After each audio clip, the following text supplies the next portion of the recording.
नमस्कार। आज के बिजनेस अपडेट्स कुछ इस प्रकार से हैं। पहले मार्केट अपडेट। निफ्टी ऊपर है 0.58% से, यह है 25,195.65 पर। डाउ जोन ऊपर रहा है 1.27% से, नेस्डेक ऊपर रहा है 1.56% से, गोल्ड नीचे गया है 1.53% से, इसकी वैल्यू रही है $3,316.70। क्रूड भी नीचे गया है 5.62% से, इसकी वैल्यू रही है $64.66। दोस्तों, अब हम चलते हैं हमारे कंपनी अपडेट्स की साइड, तो देखते हैं आज किस कंपनी ने क्या ऑर्डर लिया है। तो बोंडा इंजीनियरिंग्स का एक कंपनी है जिसके बारे में आपको मैं बताती हूँ। कंपनी प्रोवाइड करती है इंजीनियरिंग, प्रोक्योरमेंट करती है और कंस्ट्रक्शन सर्विसेज और ऑपरेशंस प्रोवाइड करती है, मेंटेनेंस सर्विसेज भी प्रोवाइड करती है। कंपनी ऑपरेटिंग है टेलीकॉम और सोलर एनर्जी इंडस्ट्रीज़ में। इसमें न्यूज़ आई है कि इसने तमिलनाडु में 500 मेगावाट बैटरी इंजीनियरिंग स्टोरेज के लिए TNGECL से ₹836 करोड़ का ऑर्डर इसको मिला है। अब इसमें आगे न्यूज़ ये है कि BOO मॉडल के अनुसार विल्ले विद्युती में और तन्ना एम्पथी में प्रोजेक्ट को चालू करने के लिए, ये दोनों एक जगह हैं और इसमें प्रोजेक्ट को चालू करने के लिए 18 महीनों का इन्होंने समय लगाया है। और बोंडास green engineer energy credit credentials, जो बोंडा की ग्रीन एनर्जी क्रेडेंशियल्स को स्ट्रेंथन किया गया है और इसमें 12 ईयर्स में ₹836 करोड़ का रेवेन्यू को कंफर्म किया गया है। अब हम दूसरी न्यूज़ पे चलते हैं, वो है HCL टेक्नोलॉजी से। तो पहले मैं HCL के बारे में आपको कुछ बता देती हूँ। HCL फोकस्ड है ट्रांसफॉर्मेशनल आउटसोर्सिंग और ऑफर करता है integrated portfolio of services including software lead, IT solutions, remote infrastructure, management और engineering, R&D services और BPO, इन सब में ये डील करती है। बेसिकली ये सॉफ्टवेयर कंपनी है।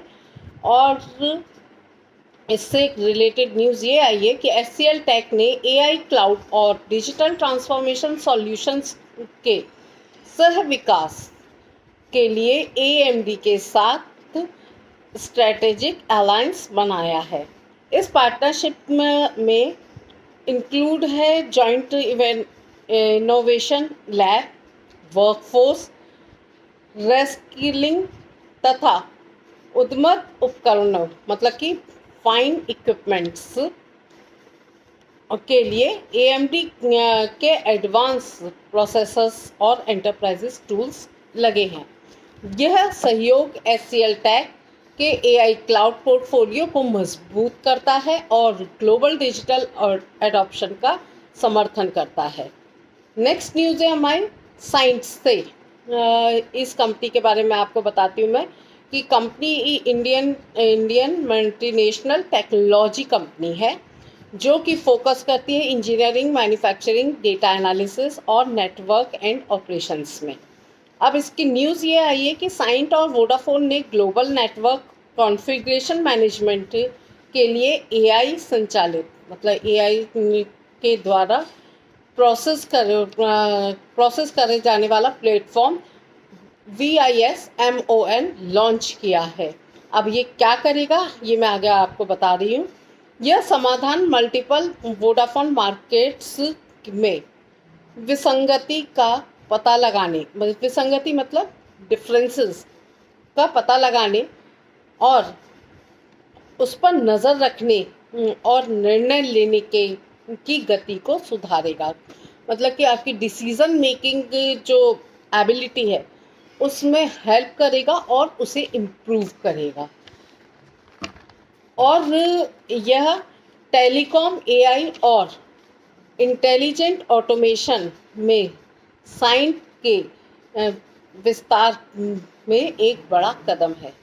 सीरियसली सही बात है कि एक कंपनी इतना बड़ा कदम उठा रही है तो डेफिनेटली उसके विकास के लिए तो ये बहुत बड़ी चीज़ है अगर ये सक्सेसफुल हो जाता है।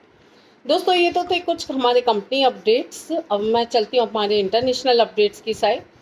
तो कैलिफोर्निया के पोर्ट्स पर मालवाहक कंटेनर्स की नई लहर देखी गई क्योंकि जहाज चाइना के टैरिफ हाइक से बचने के लिए कोशिश कर रहे हैं। मतलब कि जो चाइना पे टैरिफ्स लगे हैं कि वो जो हाइक है उससे अब वो बचना चाहते हैं। तो अब इस न्यूज़ के मैं मेन पॉइंट्स आपको बताती हूँ कि चाइना से ओशियन के द्वारा जो माल आता है कई देशों में उसकी एक नई कंसाइनमेंट आ रही है। नई लहर का मतलब यहाँ ये है और वो लॉस एंजलिस और लॉन्ग बीच पर पहुँचने लगी है।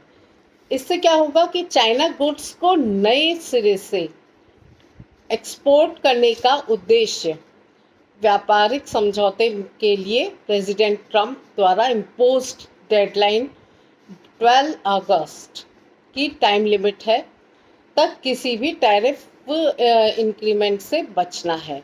मतलब कि बेसिकली 12 अगस्त तक की उन्होंने डेडलाइन दी थी कि तब से फिर उसके बाद से चाइना पे इंक्रीज टैरिफ जो थे वो लगेंगे। तो उससे बचने के लिए अब ये लोग हम नई कंसाइनमेंट्स भेज रहे हैं लगातार और ये जनवरी के बाद से चीन से आने वाली सबसे बड़ी शिपमेंट है। दोस्तों ये तो थे कुछ इंटरनेशनल अपडेट्स। आगे और इसमें जो नई न्यूज़ आएगी क्या कुछ मुझे नया पता चलेगा वो तो मैं आपसे अपने चैनल पे शेयर करूँगी ही। ऐसी और वीडियोस को देखने के लिए कृपया मेरे चैनल को like share and subscribe. Thank you.